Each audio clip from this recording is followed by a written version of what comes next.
اعوذ باللہ من الشیطان الرجیم بسم اللہ الرحمن الرحیم۔ انسان کو اس کی زندگی میں مختلف پریشانیوں اور مسائل سے دوچار ہونا پڑتا ہے۔ وہ ان مسائل کو کیسے برداشت کرے اور کس طرح ان مسائل سے چھٹکارے اور نجات کی راہ اپنائے۔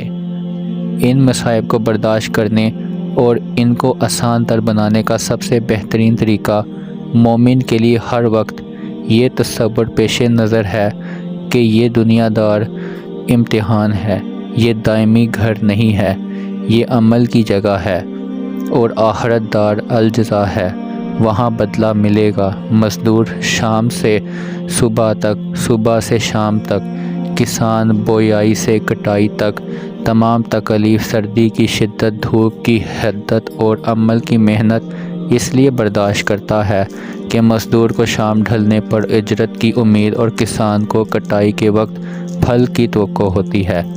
اسی طرح مومن بھی دین پر عمل کی راہ میں مصائب کی بھٹیوں میں اپنے آپ کو اس لیے جلاتا ہے کہ اسے گناہوں کے میل کچیل سے پاک صاف ہو کر دخول جنت کی توقع ہوتی ہے۔ آخرت کے آرام و راحت اور وہاں کی نعمتوں کے مقابلے میں دنیا کے مصائب، بلکہ یہاں تک کہ اعلیٰ سے اعلیٰ درجے کی نعمت بھی کوئی اہمیت نہیں رکھتی۔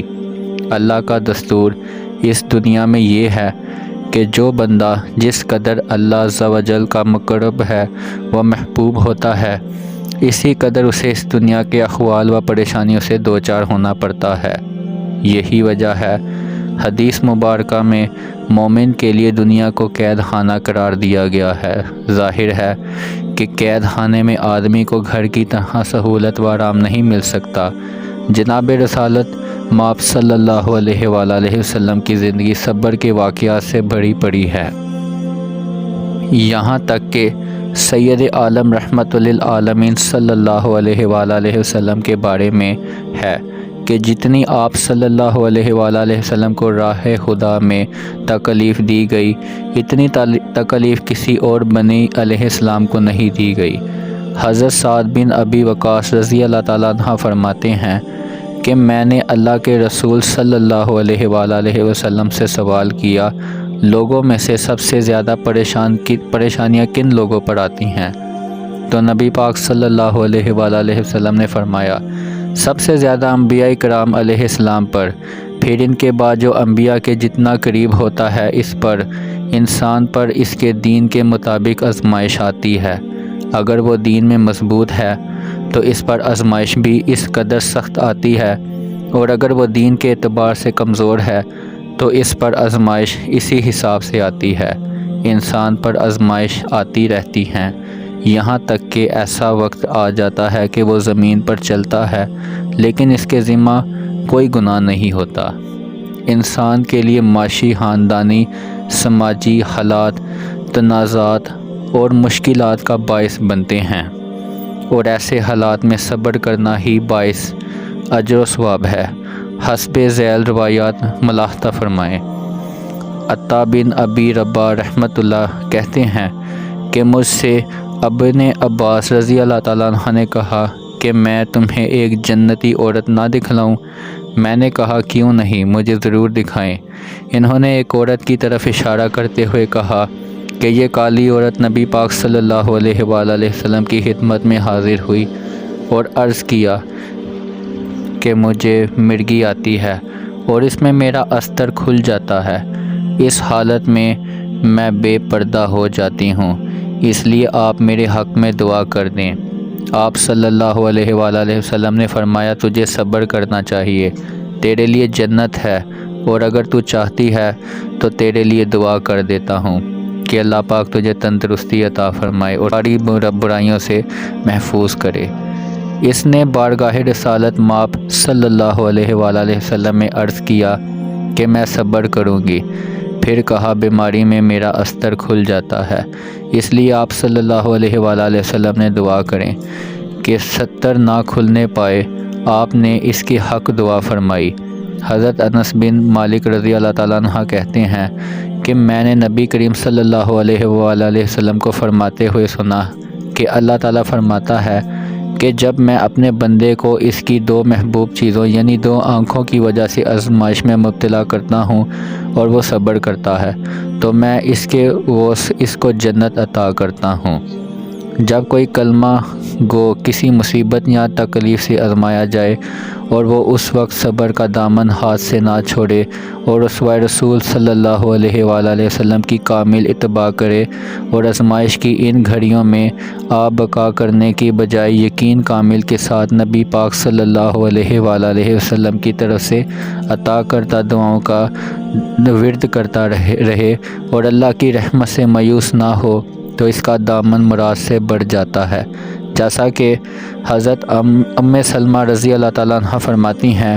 روایت ملحتہ ام المؤمنین ام سلمہ رضی اللہ تعالیٰ عنہ سے روایت ہے کہ ابو سلمہ رضی اللہ تعالیٰ عنہ نے ان سے بیان کیا، انہوں نے رسول صلی اللہ علیہ وآلہ وسلم کو فرماتے سنا، جس مسلمان کو کوئی مصیبت پیش آئے تو وہ گھبرا کر اللہ کے فرمان کے مطابق دعا کیا کرے، اور مصیبت آنے پر سب سے زیادہ یہ دعا کیا کریں، اِنَّ لِلَّهِ وَإِنَّا إِلَيْهِ راجعون۔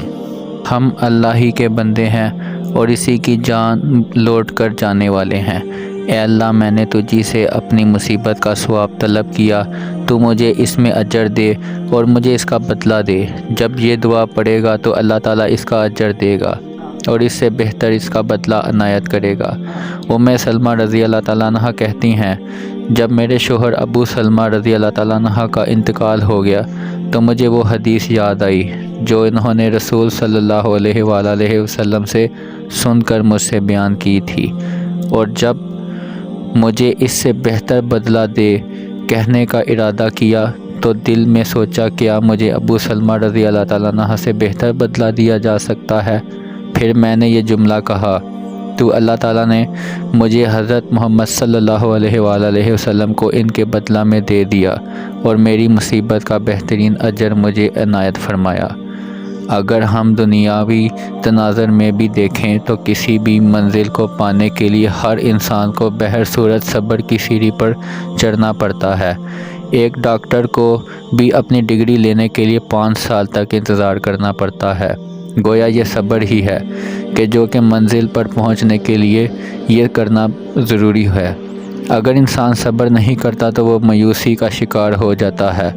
عبد الرحمن ابن ابی لیلہ حضرت صحابہ رضی اللہ تعالیٰ عنہ سے روایت ہے کہ رسول کریم صلی اللہ علیہ وآلہ وسلم نے فرمایا، مومن آدمی کا بھی عجیب حال ہے کہ ہر حال میں خیر ہی خیر ہے، اور یہ بات کسی کو حاصل نہیں سوائے اس مومن کو کہ اگر اسے کوئی تکلیف بھی پہنچی پس اس نے شکر کیا تو اس کے لیے اس میں بھی ثواب ہے، اور اگر اسے کوئی نقصان پہنچا اور اس نے صبر کیا تو اس کے لیے بھی ثواب ہے۔